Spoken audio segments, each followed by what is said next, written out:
Topic 1. France, the UK, and Germany consider reinstating sanctions on Iran due to stagnant nuclear deal progress. The UK, France, and Germany have agreed to restore UN sanctions on Iran by the end of August if there is no progress in nuclear negotiations. The ambassadors of these three countries discussed the potential for negotiations and the resumption of sanctions at Germany's UN office. U.S. Secretary of State Marco Rubio and the foreign ministers of these countries held a call regarding ensuring Iran does not develop or acquire nuclear weapons. Iran had agreed to limit its nuclear program in 2015, but the U.S. withdrawal under President Trump has complicated matters. There is a snapback provision that allows Western nations to reinstate UN sanctions if Iran fails to comply with the agreement. The French foreign minister stated that sanctions could be reinstated if Iran does not make verifiable commitments by the end of August. Iran claims it can accept resuming negotiations with the U.S., but requires guarantees against repeated attacks from Israel and the U.S. Iran maintains that its nuclear program is for peaceful purposes and insists that the door to diplomacy remains open. The Iranian UN office did not comment on the threat of reinstating sanctions. Topic 2. Central banks increase gold purchases amid high prices, impacting economic recovery and office markets. Central banks are increasing their gold purchases amid rising prices, which is affecting economic recovery and office markets. They are buying gold directly from domestic mines to cut costs and strengthen foreign exchange reserves, supporting local industries in the process. According to the World Gold Council, many central banks are purchasing gold from small domestic mines, which is cheaper than buying on the international market.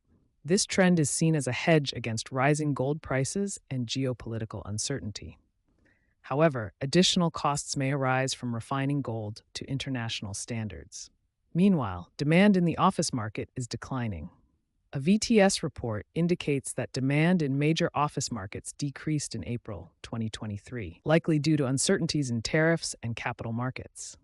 The drop in office rental demand reflects economic uncertainty and the impact of tariffs, causing potential tenants to hesitate. This situation is affecting economic recovery and increasing uncertainty about the future of the office market.